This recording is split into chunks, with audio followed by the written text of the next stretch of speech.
saya luncurkan program literasi digital nasional hari ini. Hari ini saya menghadiri acara launching modul literasi digital. Ini suatu hal yang penting untuk kita pelajari.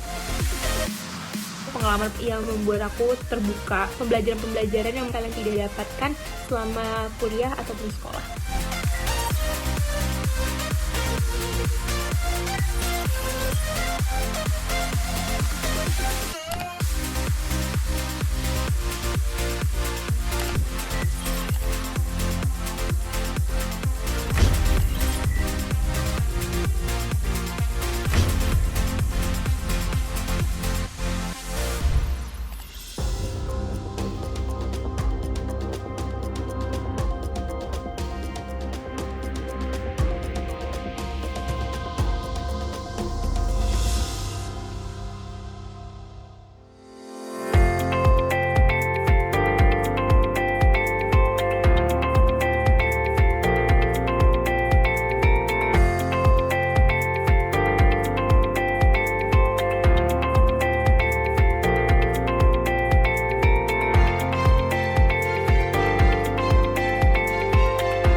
Assalamualaikum warahmatullahi wabarakatuh. Selamat siang semuanya. Salam sejahtera untuk kita semua.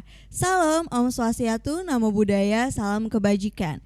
Selamat datang di acara webinar Ngobrol Bareng Legislator edisi Sabtu 20 Agustus 2022.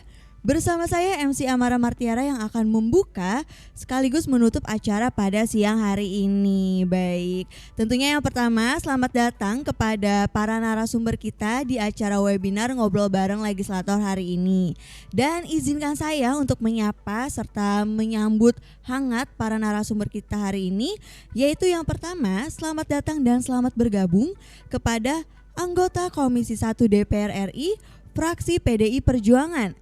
Yang terhormat Bapak Krisantus Kurniawan, Sarjana Ilmu Politik Magister Sains. Selanjutnya selamat datang dan selamat bergabung kepada Direktur Jenderal Aplikasi Informatika Kominfo RI, yang terhormat Bapak Samuel Abrijani Pangarepan, Bachelor of Science Magister Management.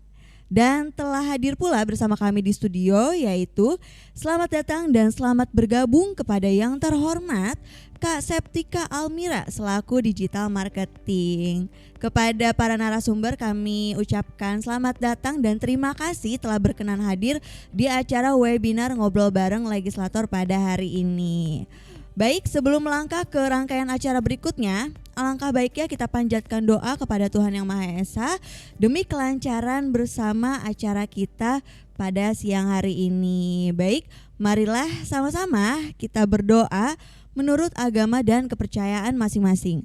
Berdoa dimulai.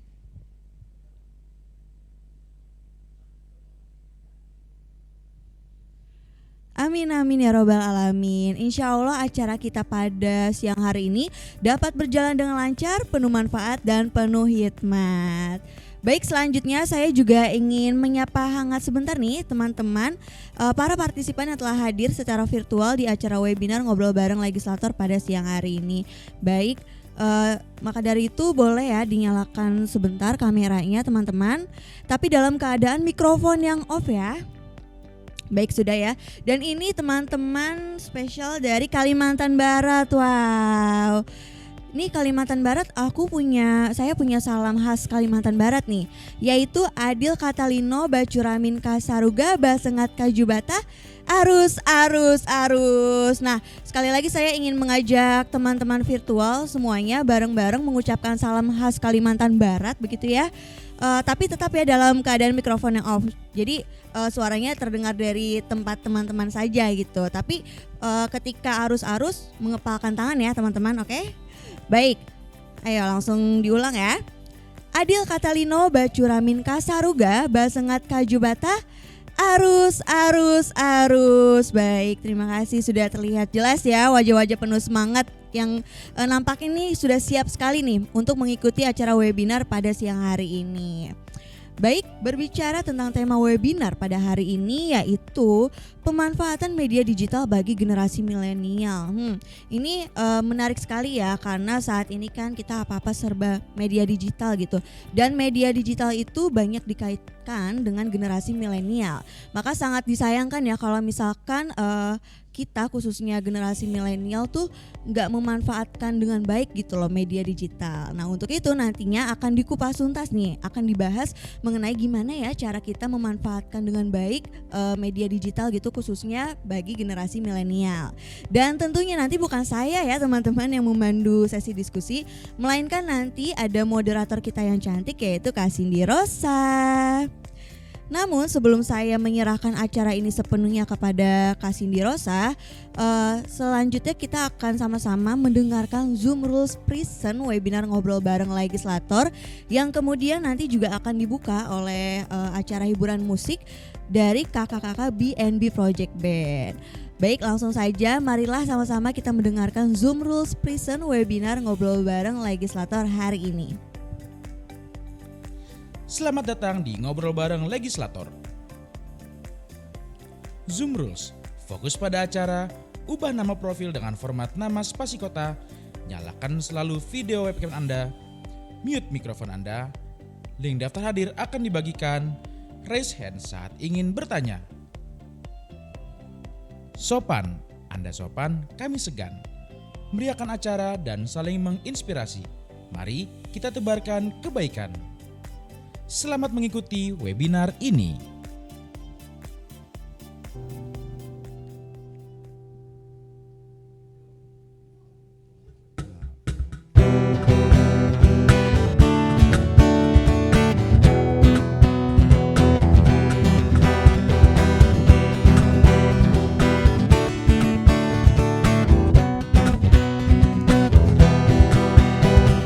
Kena cepat kaya macam jual unta, tapi kau sendiri malas nak usaha. Cerita sana sini, gerbang kau merata-rata.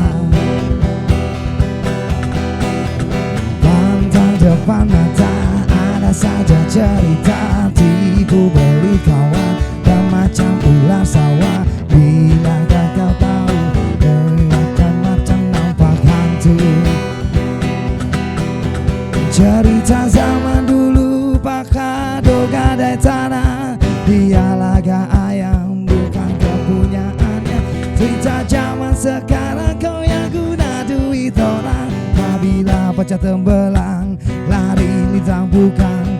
Kau tak mampu bayar sekupang pang ala kazampok. Amai-amai belalang kupu-kupu, bayar duit aku yang semua kau sapu. Biri-biri ala sudah datang dari Jawa. Mana kau nak lari bawa duit itu kemana? Buai laju-laju, buai sampai pokok sena. Duit itu beribu, semua entah kemana.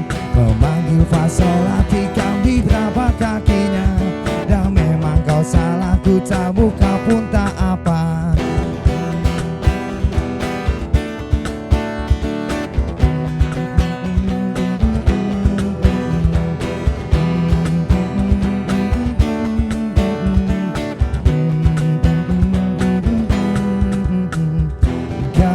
Cepat kaya macam jual unta, tapi kau sendiri malas tak usaha.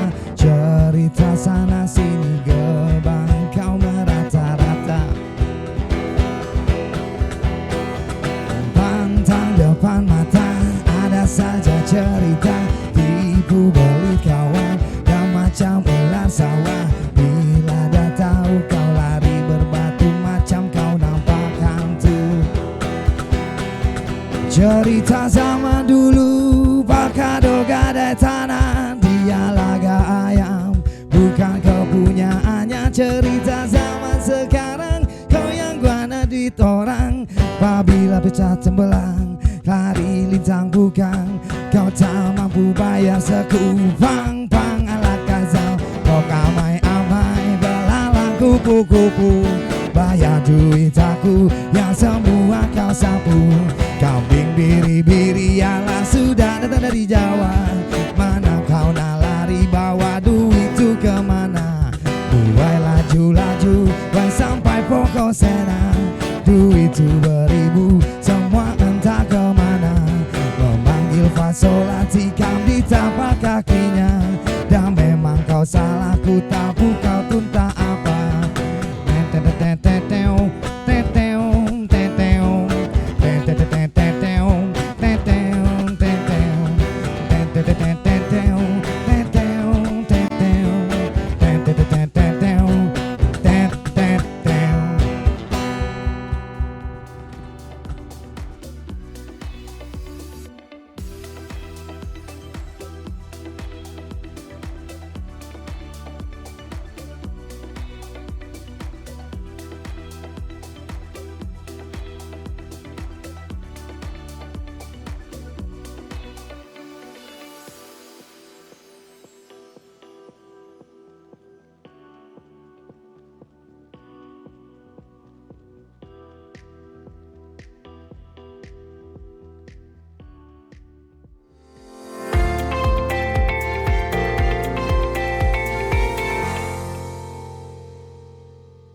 Terima kasih kepada MC Amara dan BNB Band yang telah membuka acara dengan penuh semangat.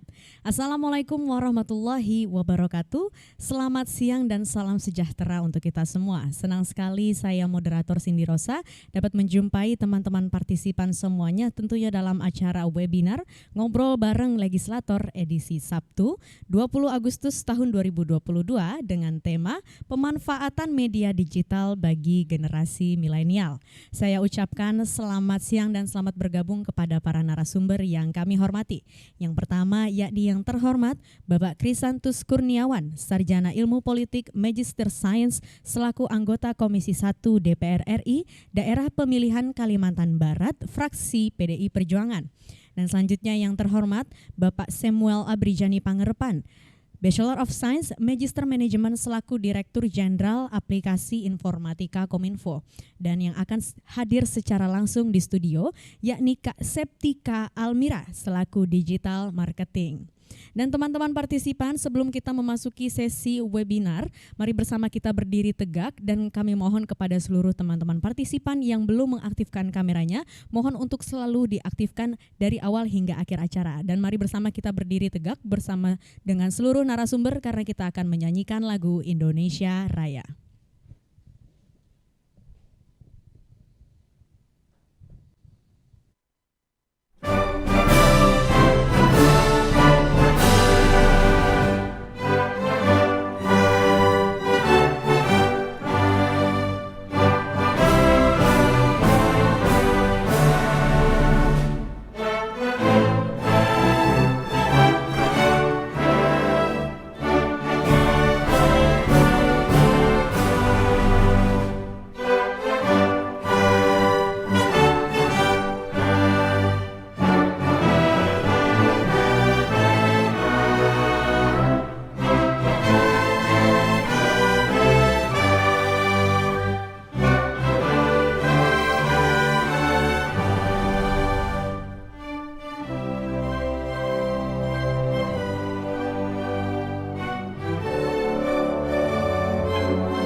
Seluruh partisipan dan narasumber dipersilakan duduk kembali.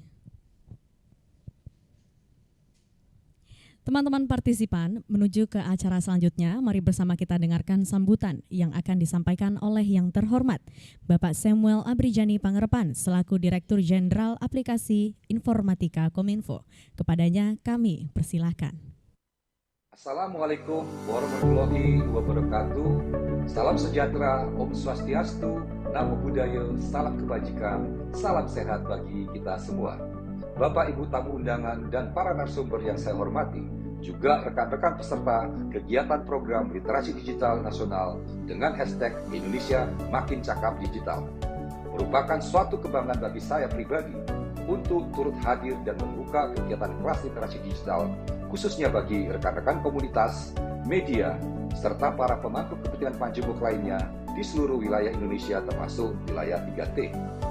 Melalui kegiatan kali ini, izinkan saya untuk menyampaikan sepatah dua patah kata yang saya harap dapat menjadi bara semangat untuk Bapak Ibu sekalian dalam bergandengan tangan mewujudkan Indonesia Makin Cakap Digital.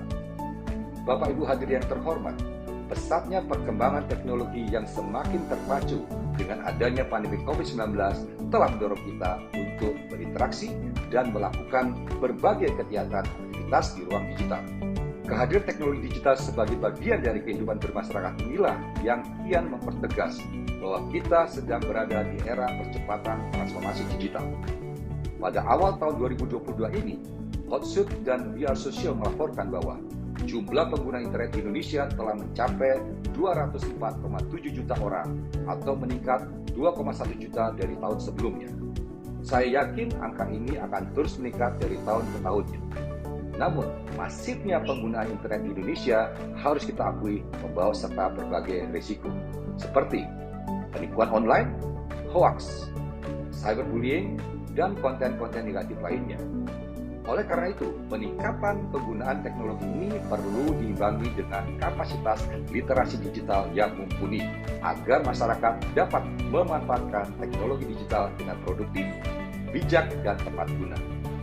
Survei nasional literasi digital yang kami lakukan tahun lalu menemukan bahwa saat ini indeks literasi digital masyarakat Indonesia masih berada pada angka 3,49 dari skala 5, yang artinya masih di kategori sedang, belum mencapai kategori baik.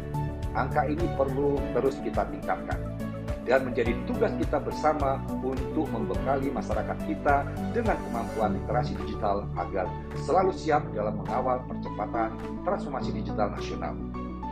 Bapak Ibu yang saya hormati, Kementerian Kominfo mengembang mandat dari Presiden Joko Widodo sebagai garda terdepan dalam memimpin upaya percepatan transformasi digital bangsa Indonesia. Dalam mencapai visi dan misi tersebut, Kementerian Kominfo memiliki peran sebagai regulator, fasilitator, dan akselerator di bidang digital di Indonesia. Dalam rangka menjalankan salah satu mandat tersebut terkait pengembangan SDM digital, Kementerian Kominfo bersama Gerakan Nasional Literasi Digital Sadar Kreasi serta mitra dan jejaringnya hadir untuk memberikan pelatihan literasi digital yang menjadi kemampuan digital tingkat dasar bagi seluruh lapisan masyarakat Indonesia. Berbagai pelatihan literasi digital yang kami berikan berbasis 4 pilar utama, yaitu kecakapan digital, budaya digital, etika digital, dan keamanan digital. Hingga tahun 2021 lalu, program literasi digital ini telah berhasil menjangkau lebih dari 12 juta masyarakat di 515 kabupaten kota pada 34 provinsi di seluruh Indonesia. Bapak, Ibu, dan hadirin yang saya hormati, peningkatan literasi digital masyarakat adalah pekerjaan besar. Oleh karena itu, kami tidak dapat bekerja sendiri. Diperlukan kolaborasi yang baik agar tidak ada masyarakat yang tertinggal dalam proses percepatan transformasi digital ini. Prinsipnya adalah nobody left behind. Untuk itu, apresiasi saya ucapkan kepada semua pihak yang telah bekerja sama dalam menyelenggarakan kelas literasi digital pada hari ini. Saya berharap kegiatan ini dapat mendorong terciptanya talenta-talenta digital baru di Indonesia yang lebih berkualitas dan siap dalam membantu mewujudkan Indonesia Digital Nation. Demikian sambutan yang dapat saya sampaikan. Selamat mengikuti kegiatan, tetap semangat, dan semoga Tuhan Yang Maha Esa menyertai langkah kita bersama dalam memajukan Indonesia. Indonesia terkoneksi, semakin digital, semakin maju. Salam literasi digital. Wassalamualaikum warahmatullahi wabarakatuh. Om Santi Sati Sati.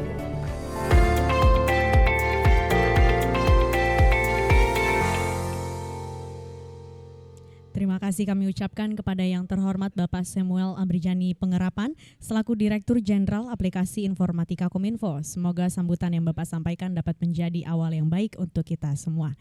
Dan teman-teman partisipan melangkah ke acara selanjutnya, mari bersama kita dengarkan pengantar yang akan disampaikan oleh yang terhormat Bapak Krisantus Kurniawan, Sarjana Ilmu Politik Magister Sains selaku anggota Komisi 1 DPR RI, Daerah Pemilihan Kalimantan Barat Fraksi PDI Perjuangan. Kepadanya kami persilakan.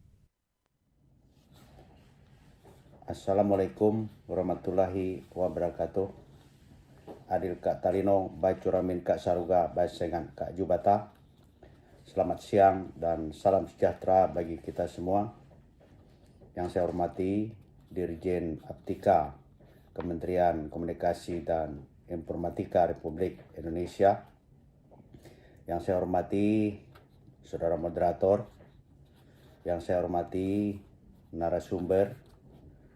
Yang saya hormati Bapak Ibu peserta webinar ngobrol bareng legislator yang dilaksanakan pada hari ini. Puji syukur tentu patut kita panjatkan kehadirat Tuhan Yang Maha Esa. Atas berkat rahmat dan karunia-Nya lah kita masih diberikan kesehatan serta kekuatan untuk bisa hadir dalam acara webinar ngobrol bareng legislator yang diselenggarakan atas kerjasama Kementerian Komunikasi dan Informatika Republik Indonesia dan Komisi 1 Republik Indonesia. Terima kasih saya sampaikan kepada seluruh peserta webinar yang sudah meluangkan waktu pada hari ini untuk ikut berpartisipasi mengikuti webinar yang diselenggarakan pada hari ini. Semoga webinar pada hari ini dapat bermanfaat bagi Bapak Ibu dan Saudara sekalian untuk masa-masa yang akan datang. Bapak Ibu dan Saudara sekalian yang saya hormati, memulihkan geliat perekonomian nasional merupakan pekerjaan rumah yang harus segera dilakukan oleh pemerintah maupun masyarakat Indonesia. Kondisi perekonomian nasional memang sedang tidak baik-baik saja selama pandemi COVID-19 melanda Republik Indonesia. Digitalisasi dinilai bisa menjadi sebuah solusi untuk kembali menggerakkan roda perekonomian Indonesia. Namun pemerataan digitalisasi kepada masyarakat perlu dibekali dengan pemahaman literasi digital yang cukup dan mumpuni. Hal ini selaras dengan tujuan Kementerian Komunikasi dan Informatika Republik Indonesia yang mendukung program ekonomi nasional dengan meningkatkan digitalisasi untuk masyarakat. Lalu apa saja yang perlu dilakukan oleh pemerintah maupun masyarakat agar Indonesia bisa lebih melek terhadap literasi digital? Yang pertama, mengapa literasi digital penting bagi masyarakat? Menurut data Interworldstat pada Maret 2021 yang lalu, pengguna internet di Indonesia tercatat sebanyak 212 juta jiwa. Jumlah tersebut menjadikan Indonesia sebagai negara pengguna internet terbesar ketiga di Asia setelah China dan India. Pengguna internet di Indonesia sudah mencapai lebih dari 73% dari total penduduk. Namun seperti yang kita tahu, pesatnya perkembangan pengguna internet ini belum tentu diimbangi oleh pemahaman literasi digital. Mengacu kepada buku materi pendukung literasi digital yang diterbitkan oleh Kementerian Pendidikan dan Kebudayaan tahun 2017, menjadi literat berarti dapat memproses berbagai informasi, dapat memahami pesan, dan berkomunikasi aktif dengan orang lain dalam berbagai bentuk, termasuk juga kesadaran dan berpikir kritis terhadap berbagai dampak positif dan negatif yang mungkin terjadi akibat pengguna teknologi dalam kehidupan kita sehari-hari. Oleh sebab itu, literasi digital penting untuk disosialisasikan dan dipahami oleh seluruh pengguna internet. Literasi digital sendiri bisa dibilang sebagai guideline untuk para pengguna internet agar bisa mengonsumsi informasi dan menggunakan dengan benar. Selain itu, dengan memahami literasi digital, maka pengguna internet bisa lebih berpikir kritis dan menyadari akan berbagai dampak positif dan negatif seperti berita bohong maupun penipuan yang ada di internet, sehingga masyarakat pun turut berperan dalam menciptakan tempat yang aman dan nyaman di internet. Kemudian yang kedua adalah membangun fasilitas infrastruktur internet cepat di Indonesia dengan harga yang tentunya terjangkau. Para pengguna internet di Indonesia sudah banyak, namun belum berarti jaringan dan infrastruktur internet di Indonesia sudah merata. Luasnya wilayah Indonesia juga menjadi tantangan sekaligus kendala dalam mempercepat pembangunan fasilitas internet untuk masyarakat. Di beberapa daerah, terutama di luar Pulau Jawa, masih banyak yang belum bisa menikmati jaringan internet yang mudah diakses dan cepat. Terlebih lagi, harga internet di Indonesia masih cukup mahal untuk banyak kalangan yang tinggal di daerah-daerah. Perlu kita ketahui, banyak daerah-daerah di luar Pulau Jawa yang tentu memiliki potensi besar untuk membangkitkan roda perekonomian Indonesia. Untuk mendukung proses percepatan digitalisasi di daerah, tentu saja pemerintah perlu bekerja keras dan lebih cepat lagi untuk bisa membangun infrastruktur dan menyediakan fasilitas-fasilitas internet yang terjangkau dan tentunya gratis. Fasilitas internet gratis bisa dipasang di beberapa tempat yang dapat mendukung masyarakat untuk beraktivitas, baik bekerja maupun belajar. Yang ketiga adalah gencar melakukan sosialisasi dan pelatihan literasi digital yang kreatif di masyarakat. Saat ini memang sudah banyak yang mengerti menggunakan sosial media, baik di kota maupun di desa-desa. Namun berinternet bukan melulu media sosial saja. Karena itu pelatihan dan pembekalan ilmu mengenai literasi digital kepada masyarakat di berbagai daerah, kalangan dan usia diperlukan untuk disosialisasikan. Sosialisasi pembekalan dan pelatihan literasi digital ini memang membutuhkan ide-ide yang cemerlang dan kreatif agar masyarakat tertarik dan merasa perlu untuk mengikutinya. Pelatihan dan sosialisasi digital bisa berfungsi menjadi kegiatan mengasah kemampuan dan menyalurkan ide-ide kreatif di internet, sehingga tujuan akhirnya adalah masyarakat menjadi lebih bijak dan tepat dalam memanfaatkan internet untuk berbagai aspek kehidupan, mulai dari karir, kesehatan, ekonomi, dan lain sebagainya. Beberapa kegiatan pelatihan yang bisa dilakukan misalnya seperti membuat pelatihan menulis di blog, mengelola media sosial, dan membentuk kelompok atau komunitas-komunitas membaca buku digital. Yang keempat adalah tentu kita berkewajiban untuk merangkul dan melibatkan e-commerce untuk memberikan pelatihan dan pendampingan bagi para pelaku usaha. Tentu saja e-commerce berperan besar dalam menggerakkan roda ekonomi nasional sebagai penyedia platform berjualan online bagi para pengusaha. E-commerce harus dirangkul oleh pemerintah untuk ikut berperan aktif memberikan pelatihan serta pendampingan. Kementerian Komunikasi dan Informatika Republik Indonesia sedang gencar-gencar untuk mendorong usaha go online. Salah satunya yang telah dan masih terus dilakukan oleh Kominfo adalah bermitra dengan e-commerce. Beberapa e-commerce ternama di Indonesia seperti Tokopedia, Shopee, Bukalapak, dan sebagainya perlu lebih gencar dan masif lagi untuk memberikan fasilitas, pelatihan, edukasi, dan pendampingan kepada pelaku usaha. Keberadaan mereka tidak hanya menjadi platform berjualan online saja, namun juga sebagai tempat untuk belajar dan meningkatkan literasi digital. Yang kelima adalah rutin melakukan sosialisasi penggunaan internet aman dan tentu memahami undang-undang ITE.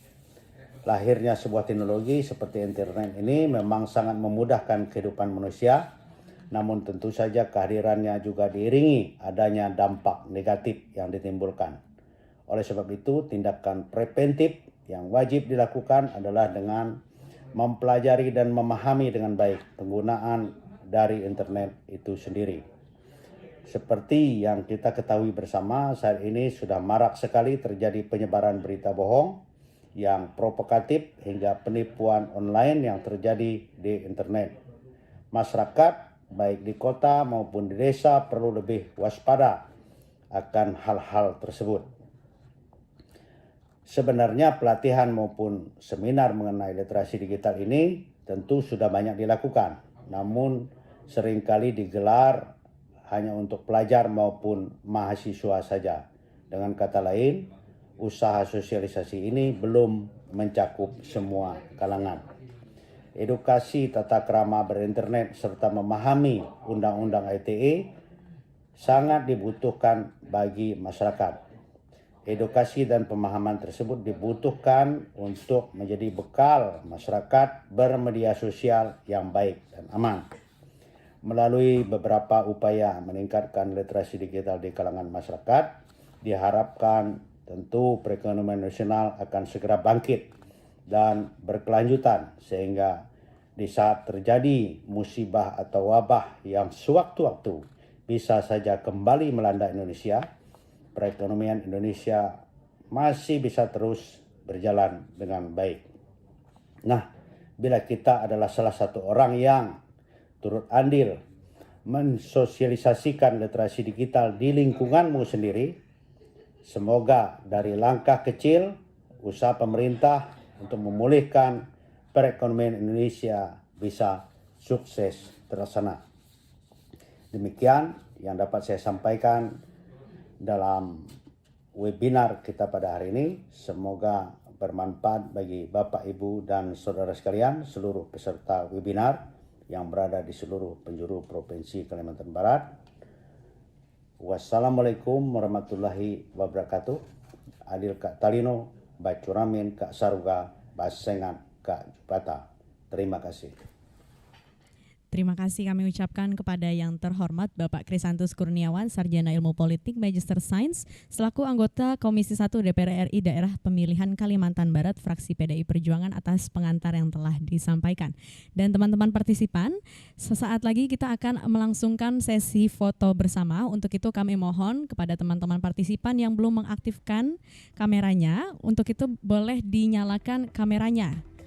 Baik, dan saat ini kita akan foto bersama sebanyak 5 kali. Ini dia sebanyak 4 kali. Ini dia foto yang pertama. 1, 2, 3. Yang kedua 1, 2, 3. Yang ketiga 1, 2, 3. Dan ini yang terakhir 1, 2, 3. Baik, terima kasih. Dan teman-teman partisipan, sesaat lagi kita akan mendengarkan pemaparan yang akan disampaikan oleh Kak Septika Almira selaku Digital Marketing setelah yang satu ini. Ini aku rencana nih, mau mancing pemuda itu. Kita kirim SMS iming-iming hadiah, biar nanti dia ngirim kode OTP ke kita. Jadi kode OTP itu atau one time password itu bersifat sangat rahasia. Kalau OTP udah diberikan, akun kita bisa diretas. Dan bahkan data pribadi kita bisa dicuri untuk melakukan penipuan atas nama kita. Jadi ingat, jangan pernah membagikan kode OTP ke siapapun. Aku nih kenapa belakangan nih kok suka panas ya? Panas kan? Kalian udah kena jebakan malware. Orang-orang yang suka ngeklik sembarangan macam kalian ini yang rawan kena malware. Kau lihat HP-nya tuh. Hidup yang mulia. Malware itu bisa disebarkan dan masuk lewat link atau situs yang kita kunjungi, lampiran email, iklan berbahaya, bahkan pesan teks. Makanya jangan suka asal klik sembarangan. Mulai sekarang kita harus lebih aware sama malware.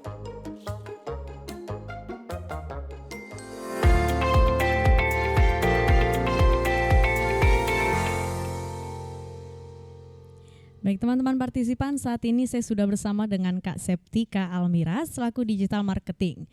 Selamat sore.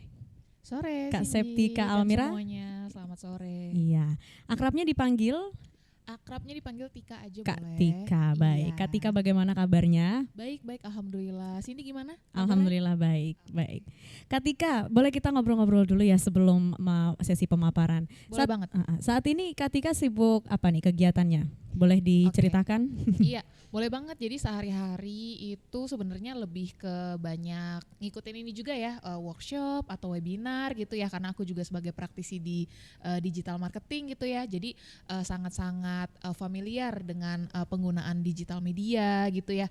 Apalagi sekarang kan yang namanya untuk ilmu digital tuh nggak sehari 2 hari belajar langsung bisa gitu ya. Jadi benar-benar harus kita banyak explore, harus kita banyak belajar, nggak boleh bosan sama fitur-fitur terbaru gitu ya.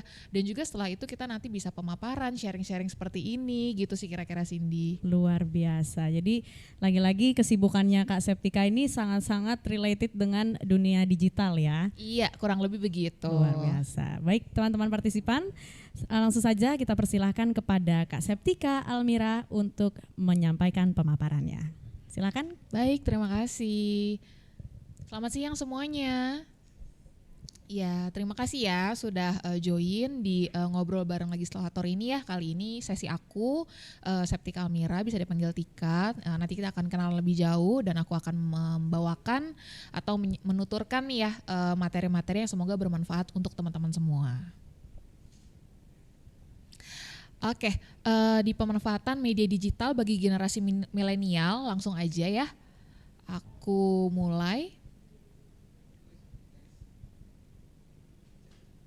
Oke, nah sebelumnya aku mau sekedar memperkenalkan diri. Sejak dari 2014 aku biasa dipanggil Tika ya, kerjanya di bidang komunikasi kreatif, yaitu bidang yang mendukung segala aspek yang berkaitan dengan marketing produk, awareness dan juga brand image atau pengenalan citra merek ya.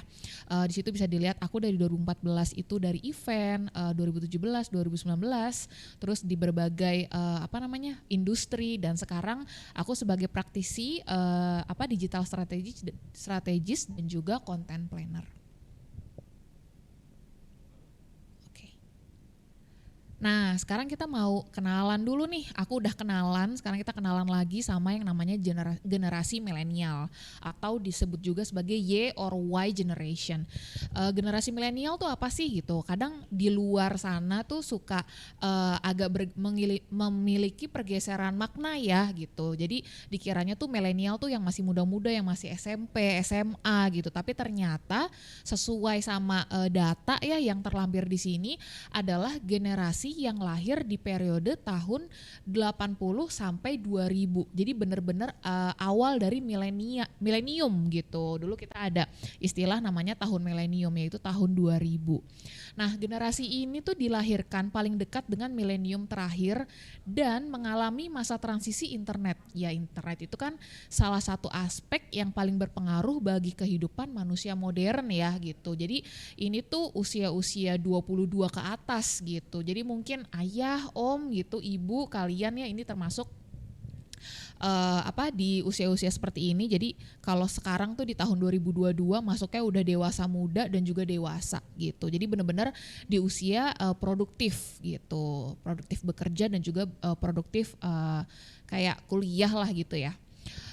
Untuk generasi milenial yang menginjak usia remaja atau dewasa muda itu lagi kenalan sama platform media sosial yang pertama kali tersedia gitu. Jadi mungkin dulu kita masih mengenal awal-awal ya, mungkin teman-teman di sini pernah tahu yang namanya Friendster gitu ya. Setelah itu berkembang jadi Facebook, atau mungkin dulu pernah chat di MIRC, di Yahoo gitu-gitu ya.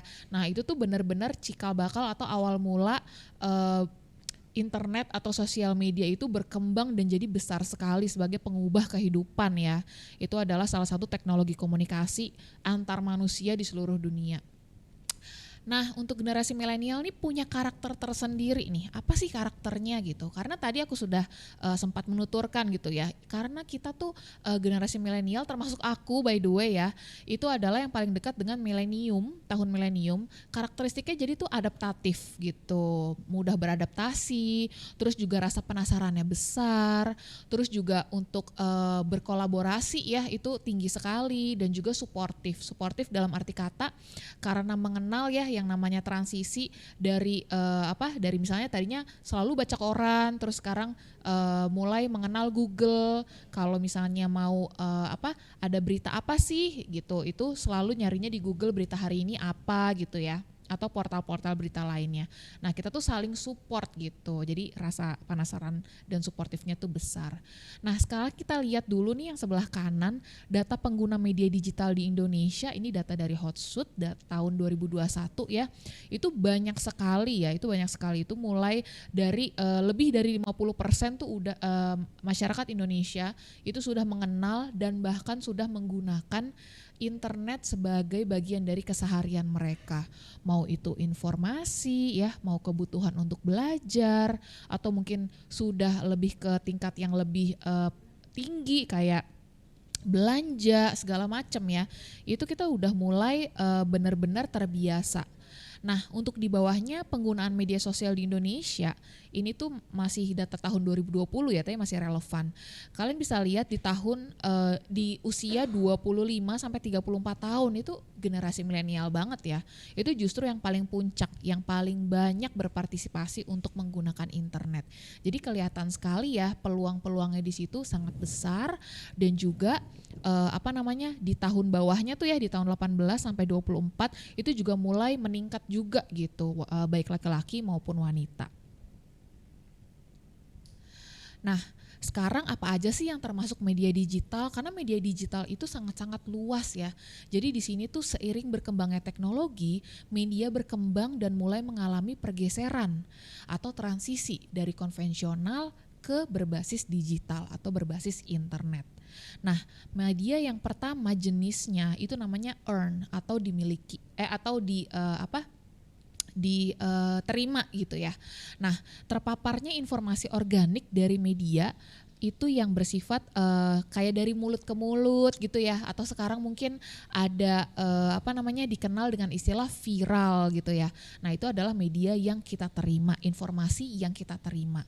Nah, contohnya misalnya kita dapat informasi dari Google atau dari media pencarian lainnya gitu ya. Kita nyari berita hari ini, kita nyari kabar hari ini gitu ya.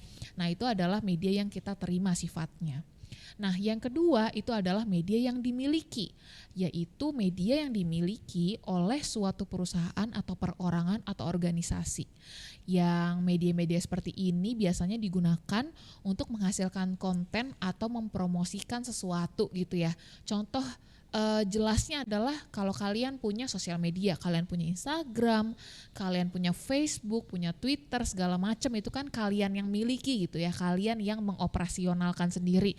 Kalian mau posting atau unduh foto, video, segala macam ya untuk mengunggahnya ke media sosial kalian. Nah, itu namanya media yang kalian miliki. Kalian bisa mengaturnya sendiri, kalian bisa tahu seberapa banyak kalian mengaksesnya gitu ya. Begitu juga dengan website, kalau kalian punya website untuk misalnya blog gitu ya, untuk berjualan atau untuk segala macem deh gitu, intinya untuk hobi juga ya. Kalian misalnya aku suka foto-foto nih gitu, aku masukin ke website aku gitu ya, fitur-fiturnya mungkin lebih sesuai dengan kemauan aku. Nah, itu namanya adalah media yang dimiliki. Nah, yang terakhir ini namanya media paid atau berbayar. Nah, tadi kita udah belajar ya, udah aku sampaikan mengenai media yang kita terima sama yang kita miliki. Nah, yang ini nih khusus nih namanya berbayar. Nah, ini tuh untuk mengebus gitu ya, Atau bahasa gampangnya tuh kalau misalnya kita naruh suatu foto, nah foto ini mau dilihat oleh orang yang lebih luas lagi, oleh orang yang lebih banyak lagi, atau mungkin gak cuma di Indonesia aja, aku mau ini dilihat ke luar Indonesia atau mungkin seluruh dunia. Nah itu butuh bantuan sistem tertentu gitu ya, makanya kita harus membayar sekian rupiah gitu ya, atau yang kita ikutin aja gitu ya, berapa biayanya yang diperlukan sesuai kebutuhan kita. Nah itu untuk memperluas. Nah biasanya tuh kita pakainya di sini Google Ads gitu. Jadi ini namanya beneran iklan gitu ya. Kalau dulu mungkin zamannya awal-awal tahun 2000, iklan tuh di mana sih? Iklan tuh kita taruhnya di TV, di radio sebagai adlibs gitu ya untuk mengiklankan produk. Atau kita bisa di koran gitu ya, ada harga-harga tertentu. Nah kalau ini sekarang kita iklan bisa taruh sendiri di internet gitu ya untuk memperkenalkan barang atau jasa kita yang lebih luas lagi gitu. Nah aku lanjut ke selanjutnya ya. Nah sebenarnya untuk media digital ini dalam arti kata yang sudah kita pakai sehari-hari gitu ya, itu mendatangkan 3 hal utama nih, atau 3 hal yang sebaiknya bisa kita bisa kita highlight gitu ya. Yaitu yang pertama ada peluangnya. Peluangnya apa aja sih sebagai kita yang sehari-hari tuh pakai media digital, atau mungkin Kak aku udah pakai tapi belum kenal banyak nih gitu ya. Yuk kita lihat peluangnya apa aja. Yang pertama peluangnya itu membuka lapangan kerja baru. Nah mungkin dulu kita kalau kerja gitu ya, atau mungkin masih sekarang ada beberapa tapi sebagian kecil gitu ya. Kalau cari kerjaan di mana sih? Oh mungkin dari mulut ke mulut gitu, dari rekomendasi orang lain, atau mungkin dari flyer-flyer yang ditempel di daerah publik gitu ya. Nah sekarang tuh lapangan kerja baru itu banyak banget terbuka di internet gitu. Kalau dulu tuh awal-awal kita nggak tahu kalau LinkedIn tuh bisa nyari kerjaan gitu ya, kita nggak tahu. Atau mungkin juga dulu nggak ada yang namanya admin sosmed tuh, dulu nggak ada, kita nggak kenal. Tapi sekarang yang namanya mimin, mungkin setiap orang di sini udah pernah ngerasain namanya mimin ya, dipanggil min gitu jualan. Nah itu lapangan kerja baru tuh gitu. Terus belum lagi kalau misalnya ada yang kalau sekarang tuh ada juga yang namanya media buying gitu-gitu ya. Kalau misalnya kita mau naruh iklan mobil, oh iklan mobilnya ditaruhnya di Facebook aja, atau di lapak-lapak tertentu di e-commerce. Nah itu dulu nggak ada tuh kerjaan seperti itu. Sekarang mah banyak banget ya. Termasuk aku yang berdiri di sini, yang duduk di sini lebih tepatnya ya sekarang. Kalau dulu tuh pekerjaan aku tuh mungkin 10 sampai 15 tahun yang lalu itu dipertanyakan gitu ya, misalnya ke acara keluarga, kerjaannya apa sih digital strategis tuh apa gitu, nggak paham. Tapi sekarang tahu, oh ternyata mengantarkan informasi gitu ya, mengajarkan bagaimana sih media digital yang baik, yang tepat untuk aku pakai, yang tepat untuk produk-produk aku gitu ya. Nah sebagai konsultan sebenarnya, nah itu sebenarnya banyak banget yang bisa kalian coba juga. Yang kedua nih, koneksinya jadi lebih luas dan mudah. Nah kalau misalnya koneksi nih katanya yang dulu tuh yang dekat jadi jauh, yang jauh jadi dekat gitu ya. Jadi kita cuman sebatas kuota aja gitu, harta, tahta, dan kuota gitu katanya ya.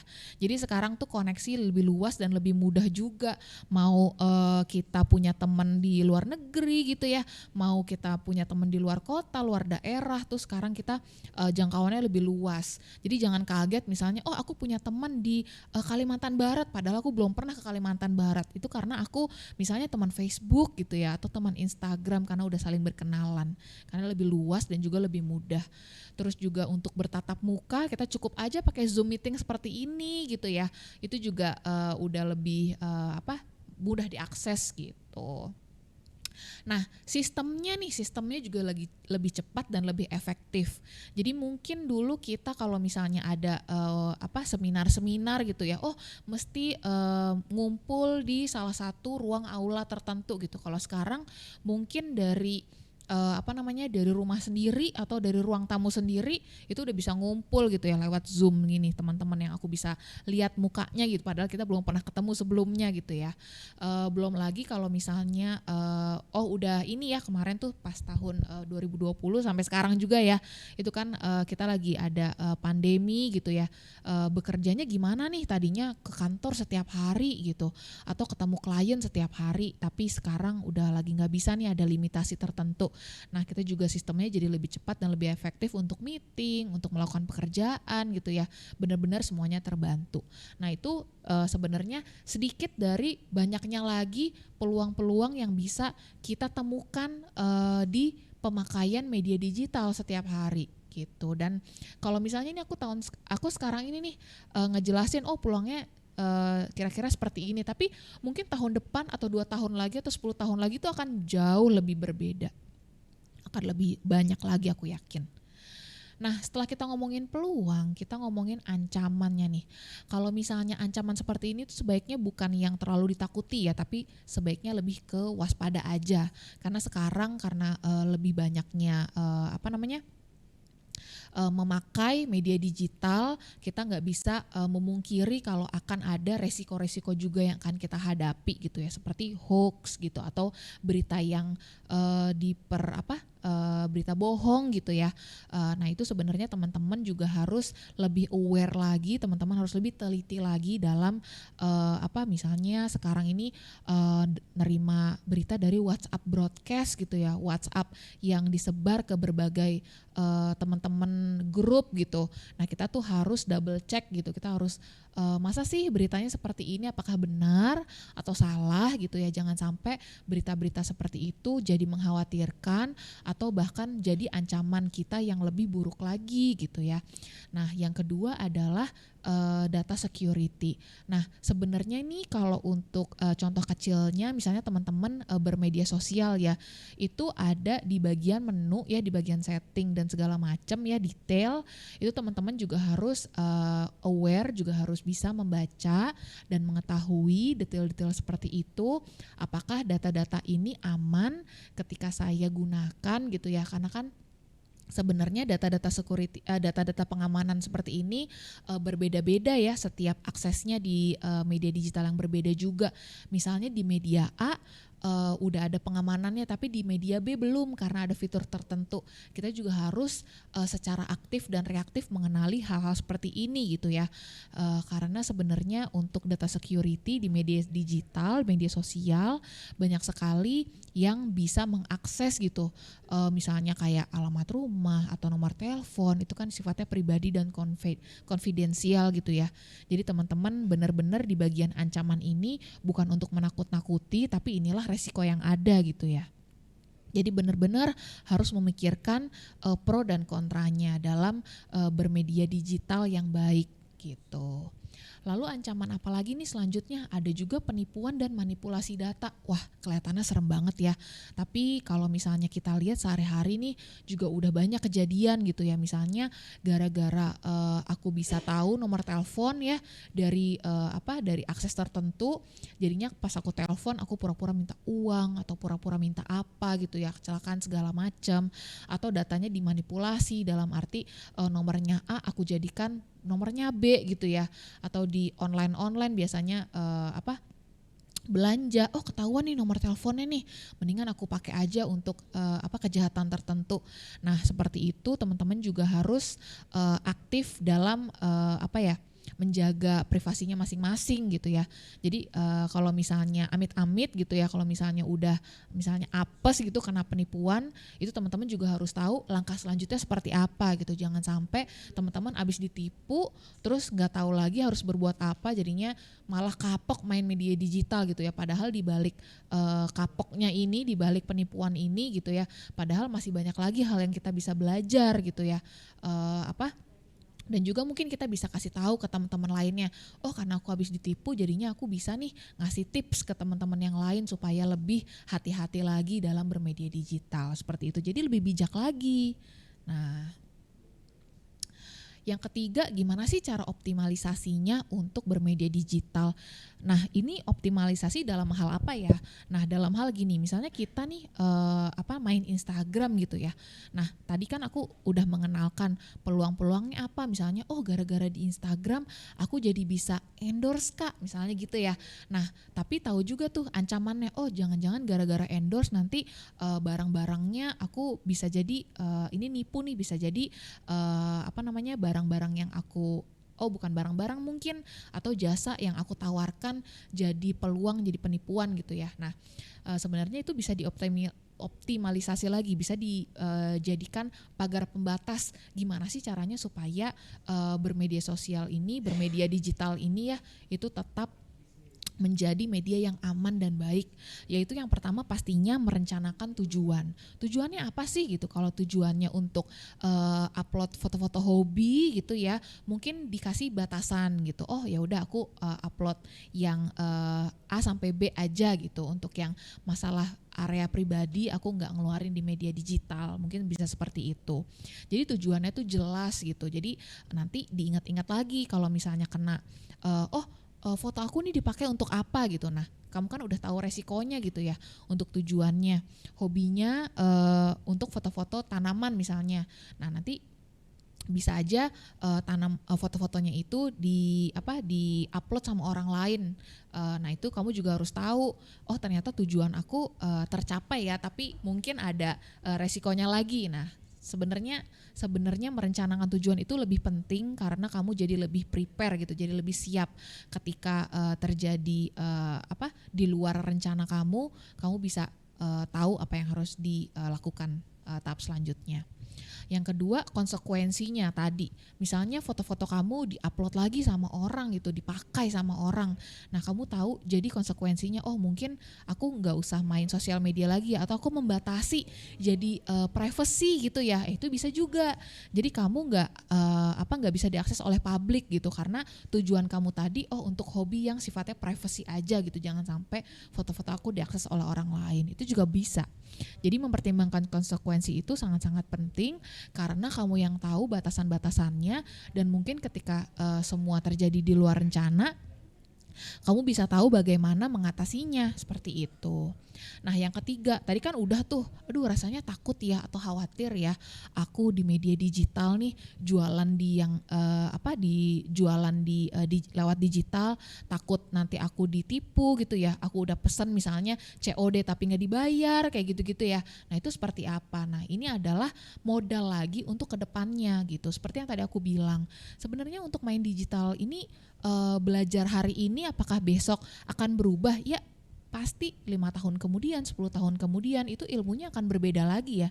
Jadi inilah gunanya kita untuk melindungi generasi penerus, gimana sih kita mengajarkan etika-etika dasar dulu nih untuk bermain atau untuk memulai profesionalisme di media digital. Misalnya kalau untuk penipuan nanti bagaimana gitu, ada pelindung-pelindungnya gitu ya. Jadi nanti kalau misalnya ada, bukan ditutup-tutupi gitu ya maksud aku. Jadi kalau misalnya ada udah tadi kan kita usia milenial tuh usia dewasa muda sampai dewasa. Kita sudah punya tanggung jawab dan kita juga punya kewajiban untuk mengajarkan ini teman-teman teman-teman yang lebih muda, aku ajarin seperti apa ya gitu. Apakah kita harus ngeblokir, blokir aja nih Instagram karena banyak foto-foto yang pasti berpotensi untuk untuk penipuan atau untuk apa gitu. Nah, sebaiknya diajarkannya tidak seperti itu. Diajarkannya justru bagaimana kita membimbing ya, gimana sih cara mengoptimalisasi gitu main sosial media yang baik, atau kalau misalnya kita bisa pilihkan mungkin kalau misalnya lagi ada yang berkarya bisa di YouTube kayak gitu ya. Jadi benar-benar kita mengarahkan itu sebagai, bukan ditutup-tutupi ya, tapi juga mengarahkan dan mengajarkan gimana sih batas-batasannya dalam bersosial media dan juga batas-batasannya dalam kehidupan pribadi gitu. Jadi sama-sama nyaman gitu ya untuk bermedia digital. Nah, kira-kira dari aku itu aja. Mungkin aku bisa kembalikan ke Cindy ya sebagai moderator. Terima kasih. Terima Terima kasih Kak Septika Almira, luar biasa. Tadi sudah dijelaskan bagaimana sih kita bisa memanfaatkan media digital terhadap generasi milenial. Baik, sebelum kita memasuki sesi tanya jawab, teman-teman, kita ngobrol-ngobrol dulu nih sama Kak Septika. Boleh yuk. Boleh. Kak, aku punya sedikit pertanyaan. Kan kita kan saat ini temanya tentang pemanfaatan media digital bagi generasi milenial. Gimana nih kalau misalnya generasi milenial ini tipikal orang-orang yang pemalu misalnya, atau belum mengenal potensi dirinya, apa sih potensi diri yang bisa dikembangkan lewat media digital? Apakah itu misalnya berhubungan dengan entrepreneur, misalnya usaha gitu, atau misalnya minat bakat gitu ya, seperti minat bakat di bidang seni, public speaking mungkin biasanya. Mungkin ada beberapa mungkin teman-teman di generasi milenial saat ini yang mungkin belum mengetahui potensi dirinya dan belum menemukan apa nih minat bakat yang bisa dikembangkan lewat media digital. Nah, kira-kira ada tips nggak nih Kak untuk teman-teman yang mungkin masih malu-malu dan belum menemukan potensi dirinya? Silakan Kak. Oke, pertanyaannya bagus banget ya, dan ini relate banget sih memang ya sekarang ini. Banyak yang memang mungkin aku udah tahu nih, udah punya Instagram tapi kadang takut gitu ya. Kadang fotonya 0 Kak. Iya, fotonya 0 atau di close friend ya. Iya.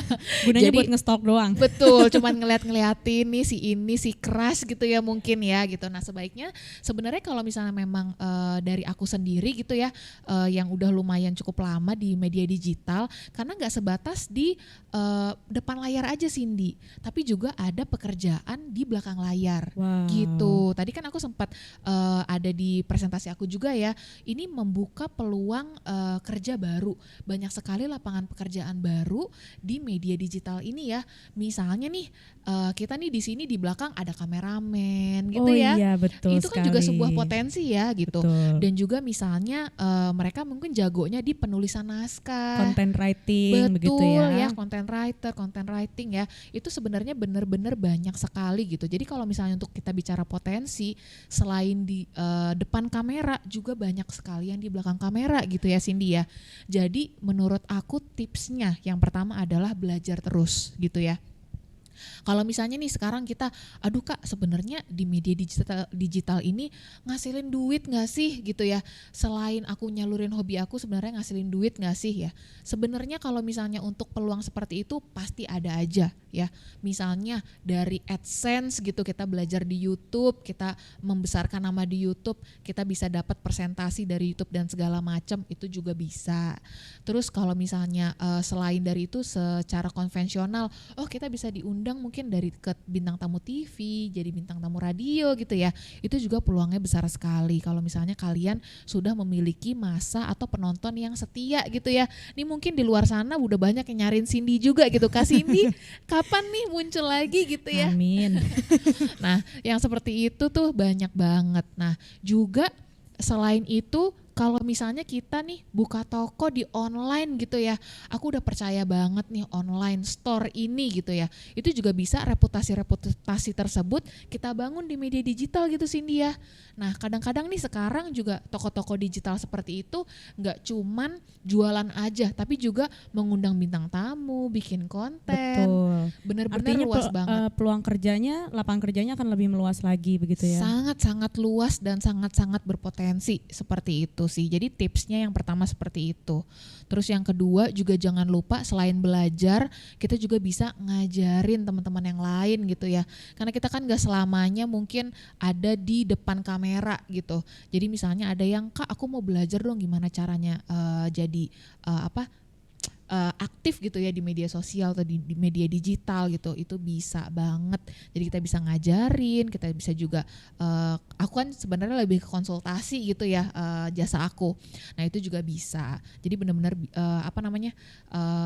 dari wadah-wadah seperti ini juga ya. Betul. Itu bisa banget.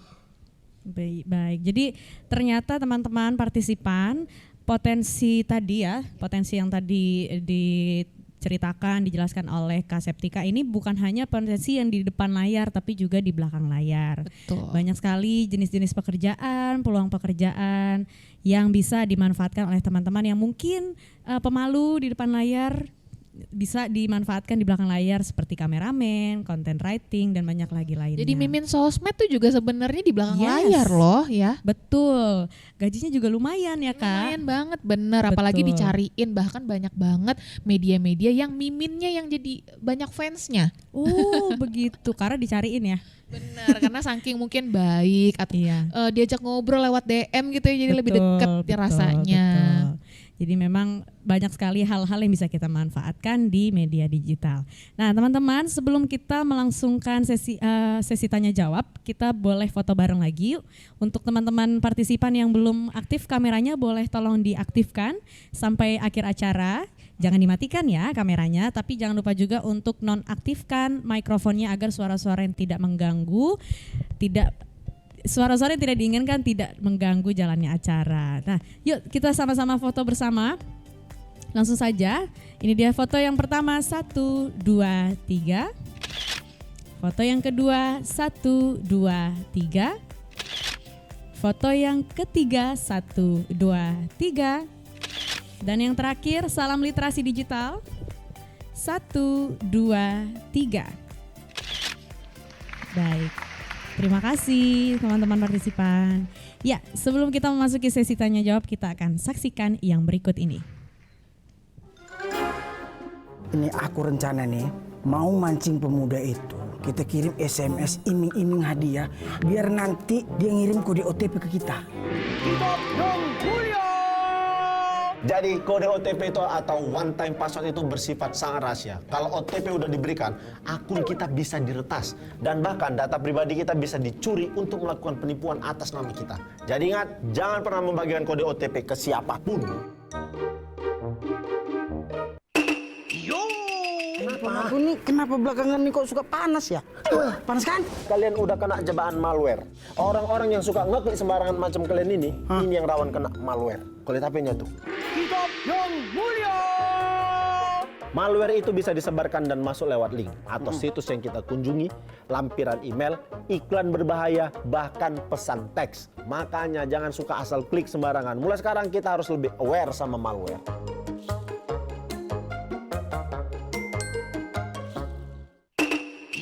Panik nggak? Hah? Panik gak? Panik lah! Masa enggak? Hidup yang mulia. Dimanapun kita berada, harus menjunjung tinggi budaya Indonesia. Setiap aktivitas di ruang digital harus dilandasi dengan Pancasila dan Bhinneka Tunggal Ika. Dengan menyebarkan konten positif, mendukung toleransi keberagaman, dan menjaga kesopan santunan. Tunjukkan kalau kita bukan toxic netizen dengan menjadi berbudaya di ruang digital.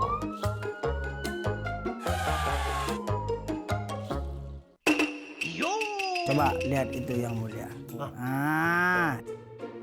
Jadi dia datang ke kafe, cari wifi gratis untuk belanja online. Harusnya kamu nggak boleh mengakses wifi publik, bisa-bisa data-data pribadi sama saldomu diretas. Jangan sampai gara-gara pengen dapat wifi gratis malah berujung miris. Jadi tetap waspada biar nggak kebocoran data.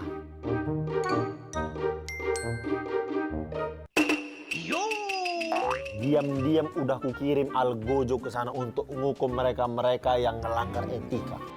Dia itu etika komentar dalam sosial medianya buruk itu. Gak kenal tapi ngomongnya gak sopan.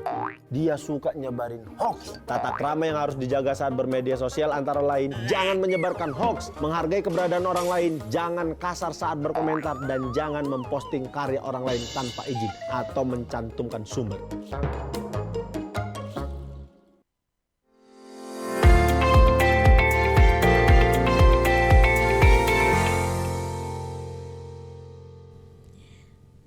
Baik, teman-teman, saat ini kita sudah memasuki sesi tanya jawab dan kami ingatkan kembali kepada teman-teman yang ingin bertanya, silakan untuk nyalakan fitur raise hand dan diaktifkan kameranya agar bisa bertanya langsung secara on cam.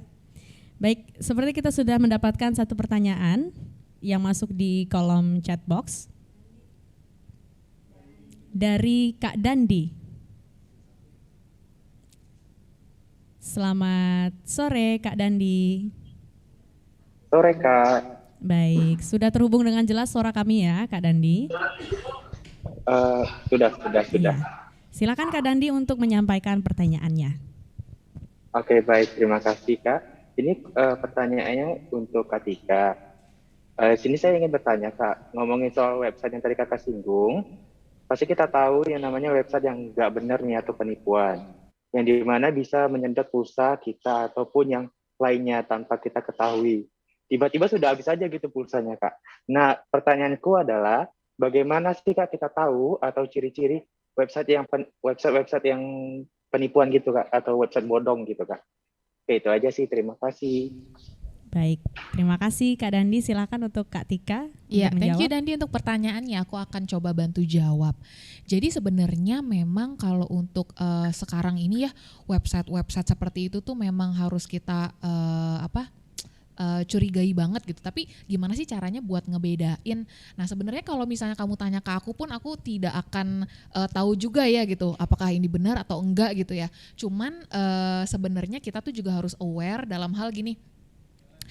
Kita tuh tujuannya untuk apa dulu di situ gitu. Jadi misalnya kalau untuk sekedar informasi gitu itu masih sebenarnya sejauh ini masih aman. Tapi kalau untuk tadi tuh aku sempat bilang di poin presentasi aku ya, kita tuh juga harus ada pengawasan tersendiri gitu. Jadi kalau misalnya udah memasukkan alamat yang kalau memasukkan data-data diri yang semungkin sekiranya udah bener-bener konfidensial gitu. Nah itu di situ kita bisa memilih untuk aku kayaknya nggak usah deh gitu, nggak usah masuk ke website ini, nggak usah diterusin lagi. Nah sebenarnya etika-etika seperti itu juga harus menjadi pegangan kita gitu ya untuk bermedia digital. Tapi kalau untuk pertanyaan intinya Dandi, gimana sih caranya untuk membedakan? Jujur sampai sekarang karena memang di luar sana ya banyak sekali, aku nggak mungkin tahu ya ada berapa juta atau berapa ratus ribu gitu ya website di luar sana, baik yang memang official atau yang memang ada digunakan untuk mungkin tujuan buruk gitu ya. Nah itu sebenarnya kalau kita cari di Google kalau nggak salah itu tuh ada bagaimana cara mendeteksi gitu. Jadi ada website yang juga isinya mendeteksi itu tuh sebenarnya reliable ya atau bisa official atau memang cuman scam aja gitu. Jadi nanti bisa dicari sendiri sama Dandi sih. Baik, terima kasih. Oke, baik Kak, terima kasih ya. Sama-sama, semoga membantu ya jawaban aku ya.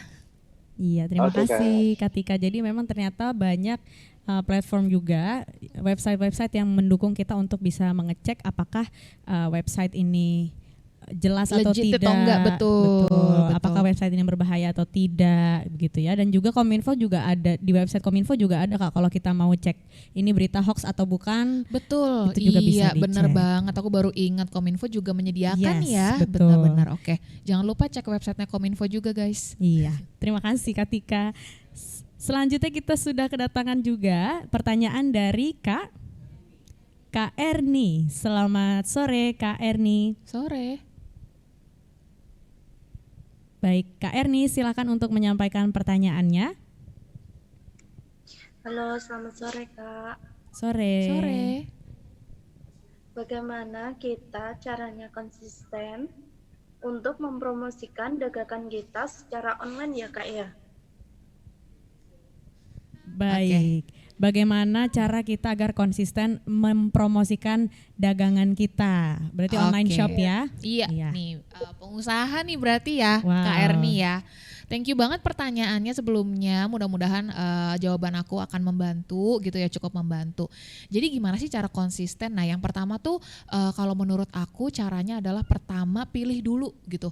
Pilih dulu yang menurut kamu media digital sebenarnya ini aku banget nih gitu. Maksudnya aku bisa ada peluangnya gitu. Mungkin kalau misalnya dagangan kamu lebih nyamannya audio visual gitu ya, misalnya foto dan video, kamu bisa di Instagram gitu ya, karena lebih handy juga dalam artian aku di adminnya yang masuk bisa banyak kan, biasanya yang login bisa banyak ya gitu adminnya. Nah misalnya kamu pakai media Instagram atau mungkin kamu punya aku suka banget nih bikin video, mendingan aku YouTube aja deh gitu. Nah, semua media digital tersebut tidak ada yang salah dan tidak ada yang benar gitu ya, asalkan kamu nyaman memakainya. Itu yang pertama setelah memilih. Nah, yang kedua, kamu itu juga harus menetapkan bagaimana sih penjadwalan. Nah, penjadwalan dan juga kontennya. Misalnya nih, kalau misalnya aku udah mana jualan, aku harus bikin konten juga, aku harus packing juga, nggak keburu Kak. Nggak apa-apa, berarti itu waktunya kamu dibantu oleh orang lain gitu. Jadinya tidak ada kata untuk ke-skip atau terlewatkan gitu. Oh, aku hari ini mau promo tanggal kembar.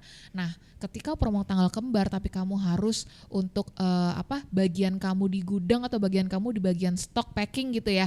Kan kamu nggak bisa juga untuk setiap waktu membalas DM, balas pesan, atau juga kamu harus update ya beberapa kali sehari langsung ngepost. Nah, itu saatnya kamu minta bantuan ke orang lain.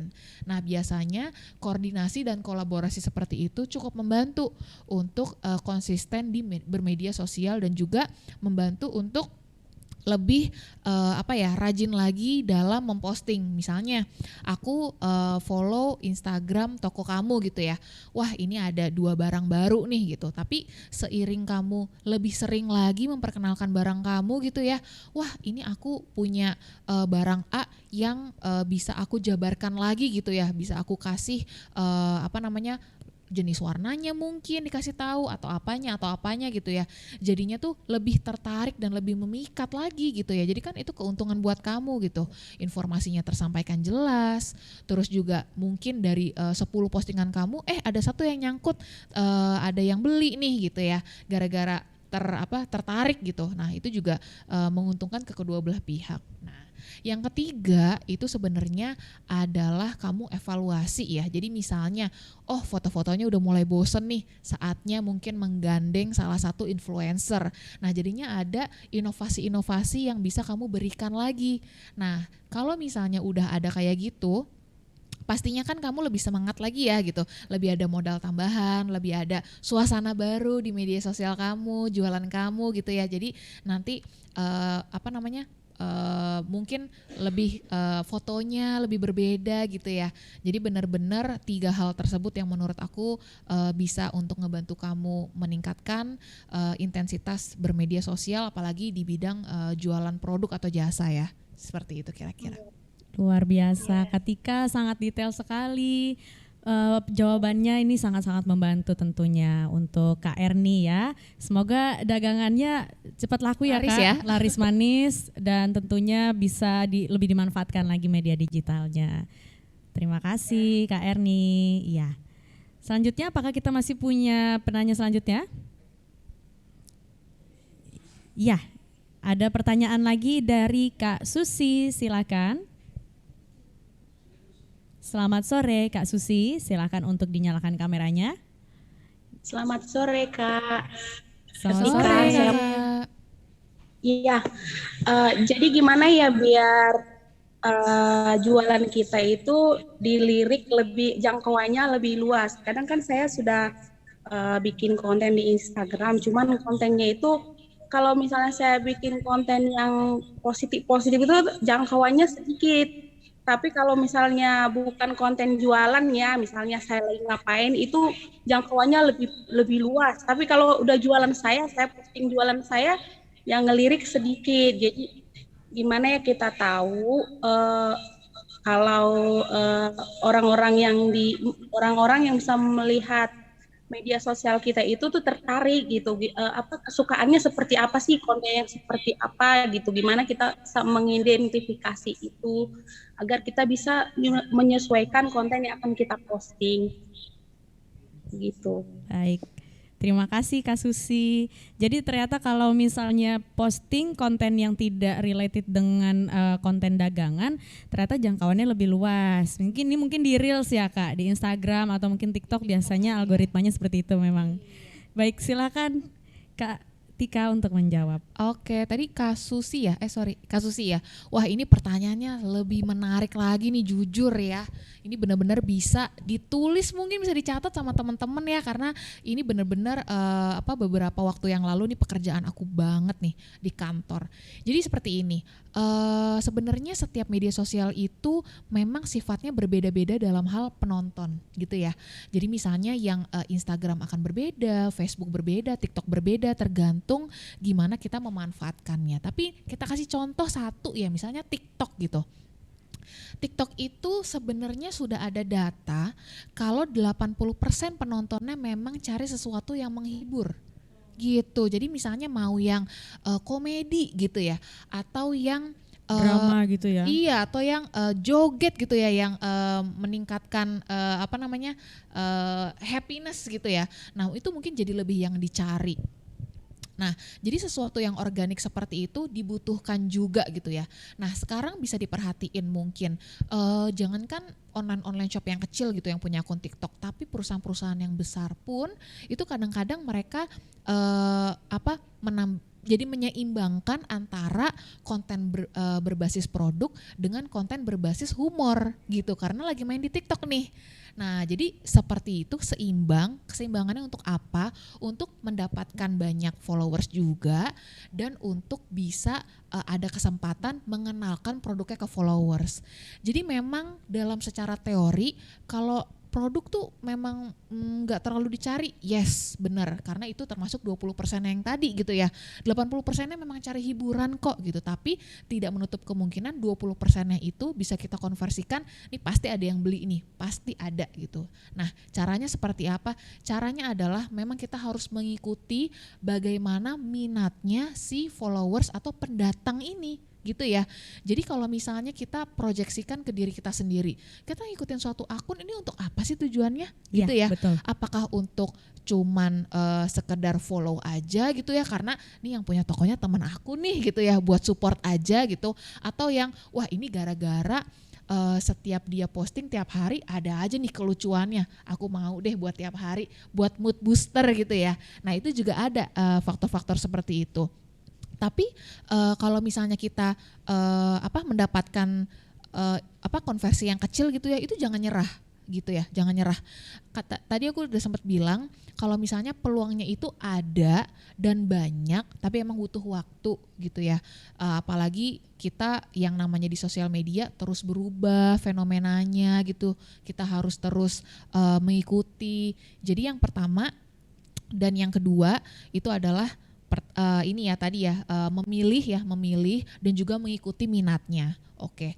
Nah, yang ketiga ini yang paling penting, yaitu konsisten. Balik lagi tadi ke topik yang pertama ya. Gimana sih cara konsisten? Konsisten adalah terus menerus dan juga tekun. Jadi jangan gampang menyerah. Aduh, aku dari 10 video yang bagus nih, yang dilihat banyak penggemarnya cuman 1.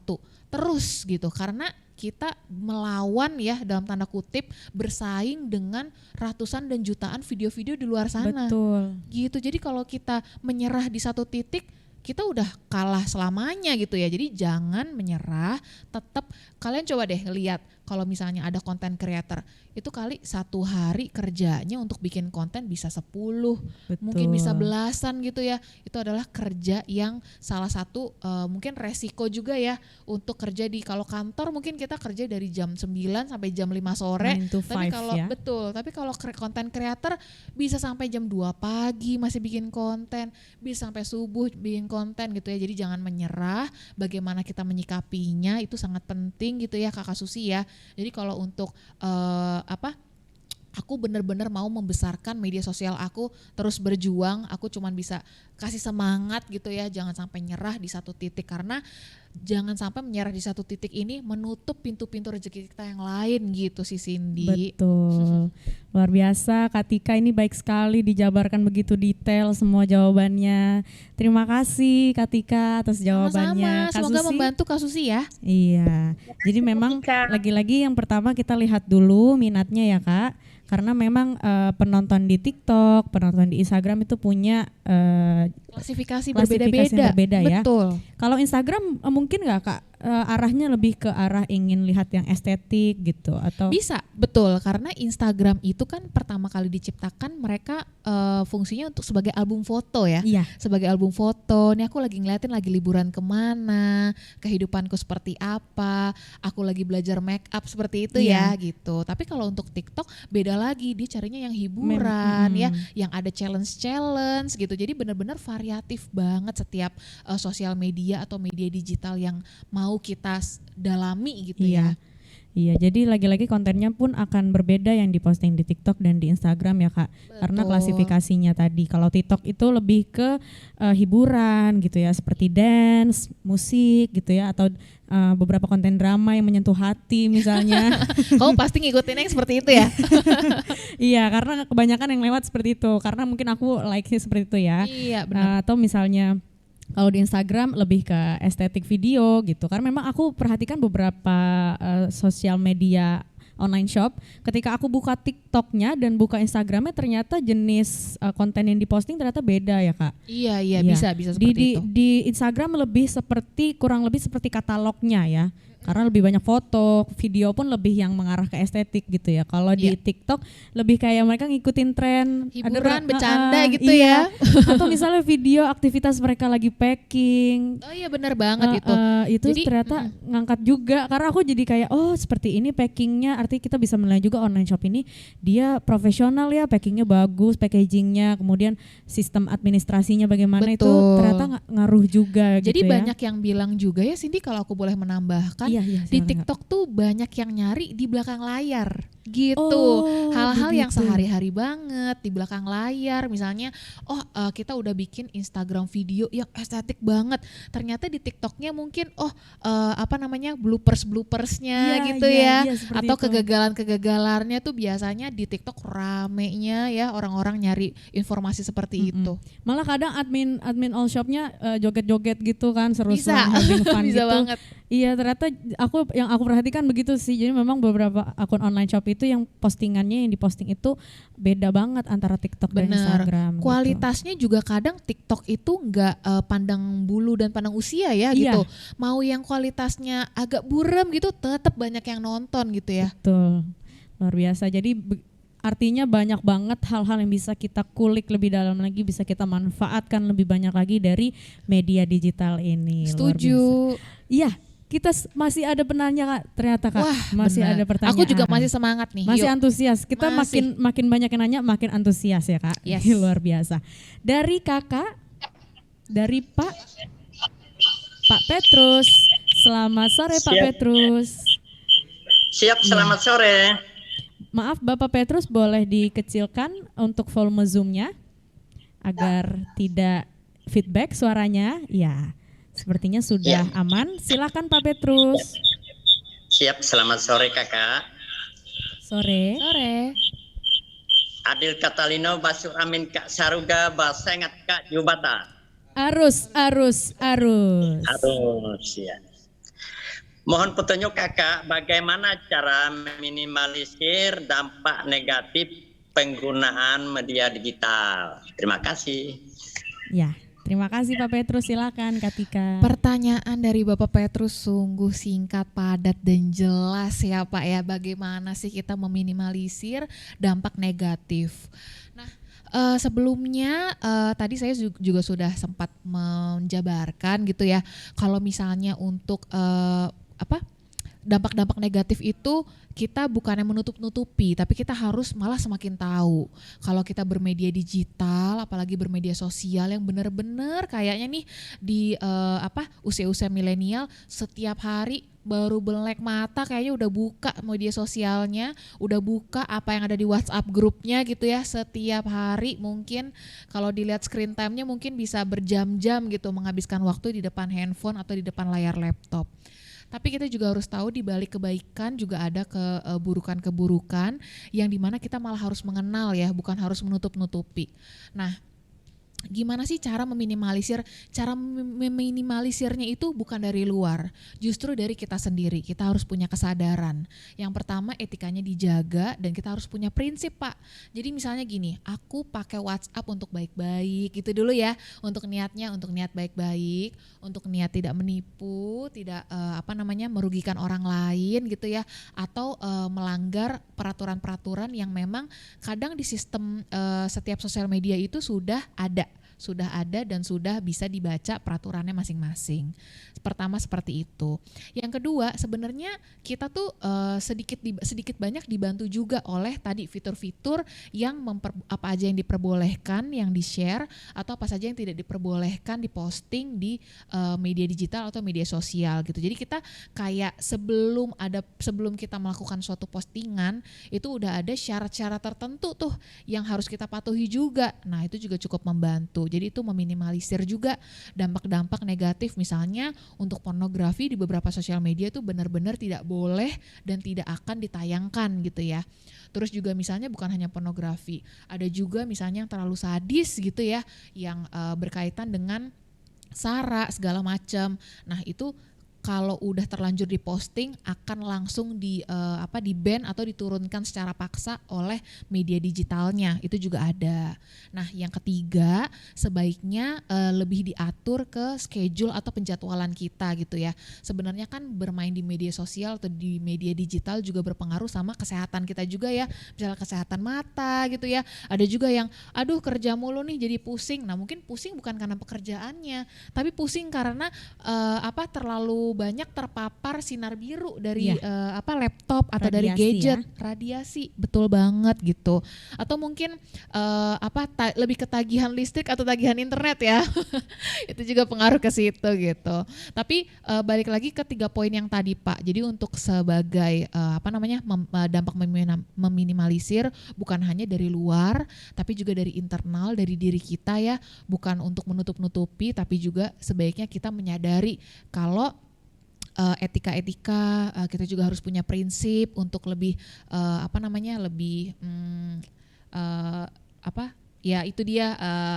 mengetahui ya dampak-dampaknya, dan juga misalnya nih kalau misalnya apes gitu ya, kena lagi nih scamming atau apa gitu. Nah, kita jadi pelajaran baru, dan kita juga sebenarnya untuk yang cybercrime, cyberbullying gitu-gitu udah ada ininya dari Kominfo ya.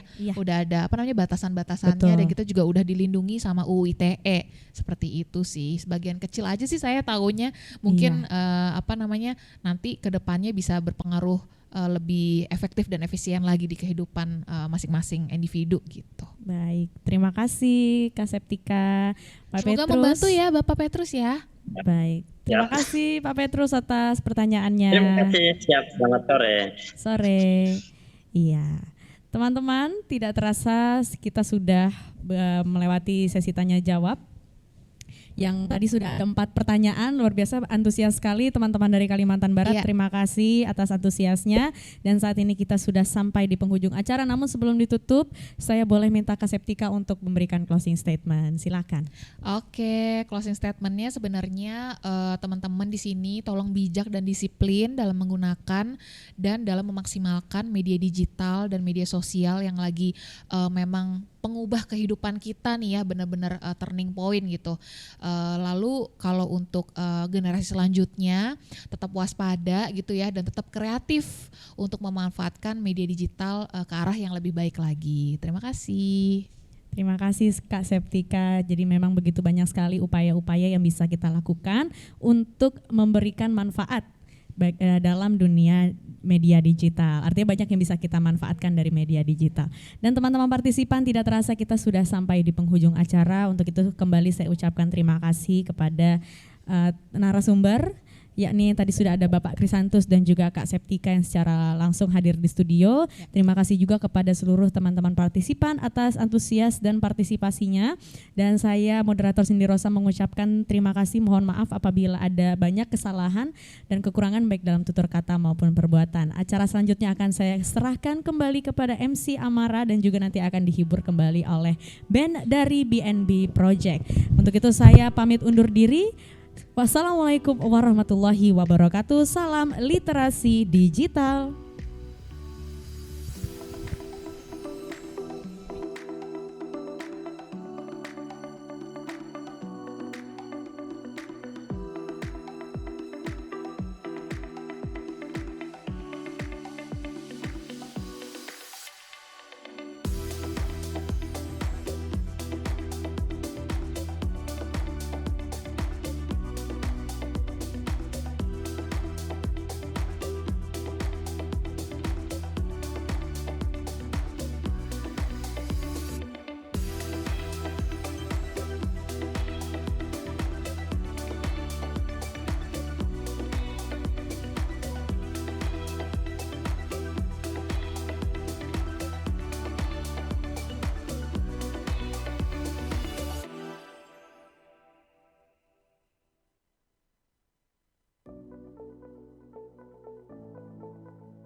Halo, jumpa lagi bersama saya MC Amara dan gak kerasa ya teman-teman, kita sudah berada di penghujung acara webinar Ngobrol Bareng Legislator edisi hari ini. Wah, luar biasa sekali ya mengenai tema hari ini, yaitu pemanfaatan media digital bagi generasi milenial.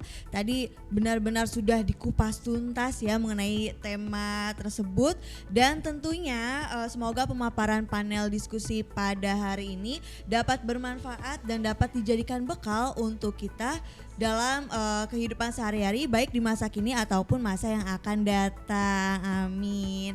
Baik, tentunya saya ucapkan kembali terima kasih kembali kepada para narasumber kita hari ini yang telah memberikan waktunya, memberikan informasi dan juga materi serta ilmu yang insya Allah akan bermanfaat untuk kita semua. Amin. Dan tak lupa juga kami ucapkan terima kasih kembali kepada teman-teman para partisipan virtual yang telah hadir di acara webinar Ngobrol Bareng Legislator pada hari ini, dan ini spesial teman-teman dari Kalimantan Barat. Oke, boleh ya aku mau ngucapin salam Kalimantan Barat, yaitu Adil Katalino Bacuramin Kasaruga Basengat Kajubata arus.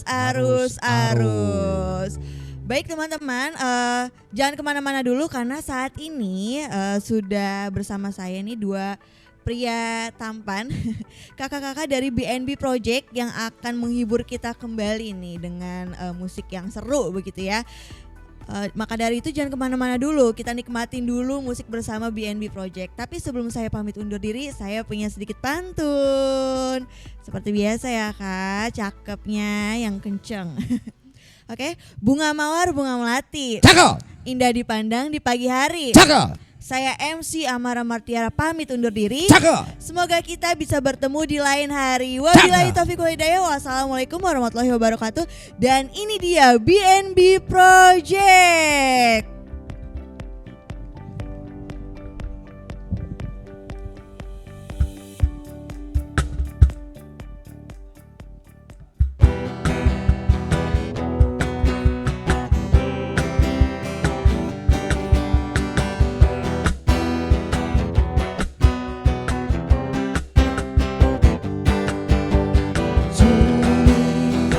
Kesedihan semua tak bisa kau ungkapkan, dan kita akan bicara dengan hatiku. Buang semua puisi antara kita berdua.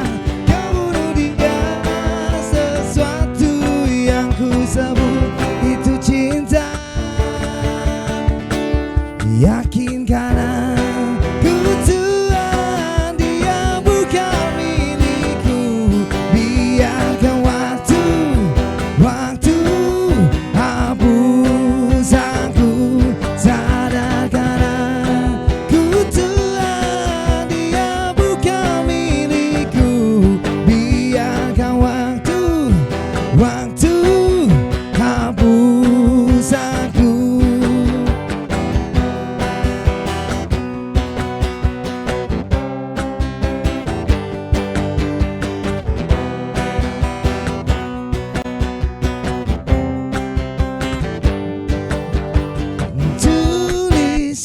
Kesedihan semua tak bisa kau hentikan, dan kita akan bicara dengan jiwaku.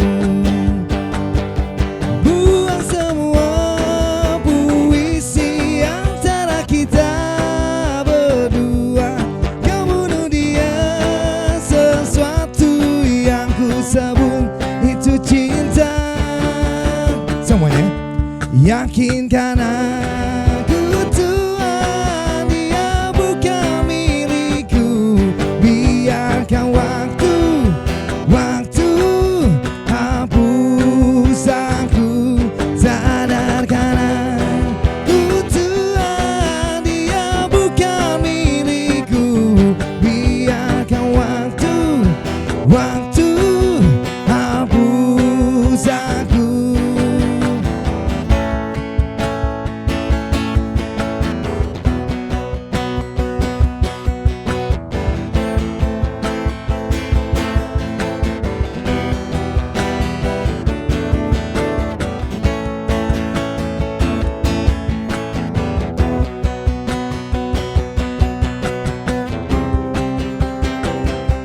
Oke, untuk lagunya bisa nyanyi bareng-bareng ya. Yakinkan aku Tuhan, dia bukan milikku. Biarkan waktu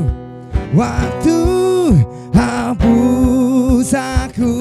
Sadarkan aku Tuhan, dia bukan milikku. Biarkan waktu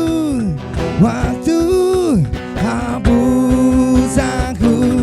Yakinkan aku Tuhan, dia bukan milikku. Biarkan waktu hapus aku. Sadarkan aku Tuhan, dia bukan milikku. Biarkan waktu hapus aku.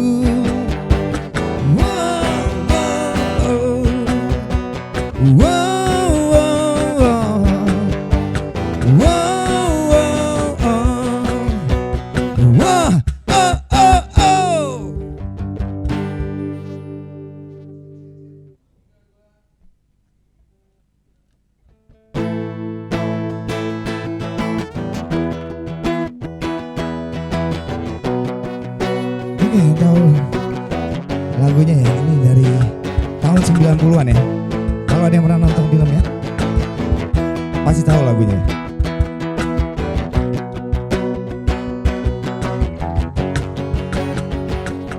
Seekor kera terpuruk terpenjara dalam gua, di tempat gunung suci, tempat hukuman para dewa. Tidak sesuka hati loncat ke sana ke sini, hilangkan semua masalah di muka bumi ini. Dengan sehelai buru dan rambut dari tubuhnya berubah menerjang. Walau apa yang ada, walau halangan, rintangan semakin saja membentang. Tak jadi masalah, takkan jadi beban pikir. Berkala setiap hari demi mendapat kita suci. Dengan dukungan dari gurunya temukan jati diri. Semua kami hadapi dengan gagah berani, walau arah rintangan setiap saat datang. Keras sakti tak pernah berhenti, bertindak sesuka hati. Keras sakti menjadi pengawal, mencari kita suci. Keras sakti iya nakal, brutal, membuat semua orang menjadi gempar. Keras sakti hanya hukuman yang dapat menghentikannya. Walau halangan rintangan membentang, tak jadi masalah dan tak jadi beban pikiran. Oke, satu lagu lagi dari Bondan Prakoso ya. Apapun yang terjadi.